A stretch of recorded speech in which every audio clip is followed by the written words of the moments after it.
গরমের দিন আসলে এই পটল ভাজি খেতে খেতে একেবারেই অরুচি ধরে যায়। বন্ধুরা, আজকে আমি তোমাদের দেখাবো ভিন্ন স্বাদের এবং ভিন্ন রকমের পুর পটলের রেসিপি। দেখতে থাকো। আমি আগে এই ভর্তাটি তৈরি করে তোমাদেরকে দেখিয়েছিলাম। দেখো, লোটে মাছ নিয়ে প্রথমে নুন আর হলুদ আর একটুখানি লেবুর রস দিয়ে মেখে এটাকে একটুখানি আদা দেব, আদার পেস্টটা দিয়ে আবার একটুখানি মেখে নেব। এভাবে যদি একবার বানিয়ে খাওয়াই যায় তাহলে সারা বছরে তোমার পটলের প্রতি ভালোবাসা থাকবে। বুড়ো থেকে গুঁড়ো একদম নিমেষেই প্লেটের ভাত শেষ করে ফেলবে, এরকম একটি যদি আইটেম থাকে। দেখতে থাকো। আমি প্রথমে ওটাকে ভালো করে মেখে এবার গরম তেলে একটুখানি ভেজে নিচ্ছি। আর ভেজে নেওয়ার পর দেখো একেবারে লাল লাল করে তুলে নিলাম। আর বাকি যেগুলো ছিল সবগুলোই এরকম এক এক করে ভেজে এবার দিয়ে দিলাম। ওই একই তেলের মধ্যে পেঁয়াজ কুচিটা ভাজতে থাকি, এর মধ্যে এটার কাঁটাগুলো ছাড়িয়ে নিচ্ছি। দেখো, আর এই লোটে মাছটার কোনো কাঁটা নেই, একদম বাচ্চারা তো খুব পছন্দ করবে কারণ কাঁটা ছাড়া মাছ। আর এভাবে বানালে তো আর কথাই নেই। দেখো, আমি কাঁটাগুলো খুব সুন্দর করে ছাড়িয়ে নিচ্ছি। এই দেখো, হয়ে গেছে। এবার ওদিকে আমার পেঁয়াজটাও খুব লাল লাল করে ভাজা হয়ে গেছে। এবার মাছটাকে দিয়ে ভালো করে ভেজে নিতে হবে। দেখে তো কেউ বুঝতেই পারবে না, যে বাচ্চারা মাছ খেতে চায় না তারাও মনে করবে না জানি এর মধ্যে জানি কী দিয়েছে। দেখো, দিয়ে দিলাম একটু লঙ্কা গুঁড়ো আর দিয়ে দিলাম কাঁচা লঙ্কা, ধনে পাতা।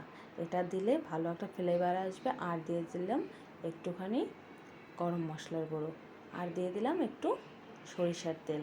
জাস্ট ওয়াও, ঘ্রাণটা যা বেরিয়েছে না। এই দেখো, পটলগুলোকে আমি সবটা ছোলাটা আমি ছুলিনি, অল্প অল্প ছুলেছি। ভিতরের যে দানাগুলো ছিল সেগুলো বের করে এই দেখো ভর্তাটাকে ওর মধ্যে ভরে দিচ্ছি। এক এক করে সবগুলো ভরে দিলাম। এবার দেখো, তোমাদের যদি টুথপিক থাকে তা দিয়েও করতে পারো, আমি করে নিচ্ছি সুতো দিয়ে। দেখো, সুন্দর করে এভাবে। এর কী হবে, বেরো হবে না ভিতরের পুরটা, আর সুন্দর একেবারে এপেশ ওপেশ নাড়াচাড়াতেও কোনো অসুবিধা হবে না। টুথপিক দিলে কি হয়, ঘুরিয়ে ঘুরিয়ে খুব ভালো করে ভাজা হয় না। এই দেখো, সবগুলোকে আমি খুব সুন্দর করে বানিয়ে নিলাম। এবার দিয়ে দিলাম নুন আর দিয়ে দেবো হালকা একটু হলুদ গুঁড়ো। খুব ভালো করে একটু মেখে নিচ্ছি। তোমরা একবার বাড়িতে বানিয়ে খেয়ে দেখো কেমন লাগে। জাস্ট ওয়াও, ভুলতেই পারবে না। এই দেখো, আমি আর বাড়তি কোনো তেল দিচ্ছি না।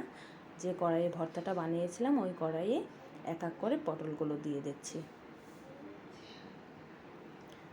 পটলগুলো দেওয়ার পরে এবার যে বাটিতে আমার ভর্তাটা রেখেছিলাম ওইটা একটু জল দিয়ে দিলাম। এবার কি হবে, পটলটা ভালো করে সিদ্ধও হবে। এবার দিয়ে দিলাম ঢেকে। মাঝে মধ্যে ঢাকনাটা উঠিয়ে ভালোভাবে একটু নাড়াচাড়া করে দিলাম, এপিট ওপিট করে একটু উল্টে পাল্টে দিচ্ছি। এই দেখো, আর পুরের ভিতর থেকে না এখন হচ্ছে তেল বেরোচ্ছে। আমি একদমই তেল দিইনি। দেখো, যতটুকু ভর্তায় দিয়েছি ওই পর্যন্ত। এই দেখো, বাছ কি দারুণ হয়েছে বন্ধুরা, বলো তোমরা। আর এভাবে একবার বানিয়ে খেয়ে দেখো।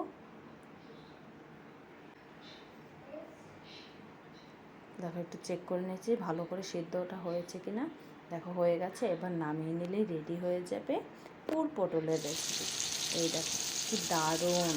আর এই সুতোটা না একেবারে আঙ্গুল দিয়ে টান দিলেই বের হয়ে আসবে। দেখো কি দারুণ।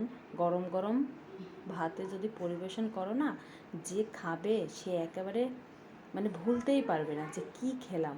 এই দেখো, এভাবে বের করে নিচ্ছি আর গরম ভাতে খেয়ে তোমাদের দেখিয়ে দিচ্ছি কেমন হয়েছে। জাস্ট ওয়াও, খেতে খেতে চলে যাচ্ছি। ধন্যবাদ সবাইকে।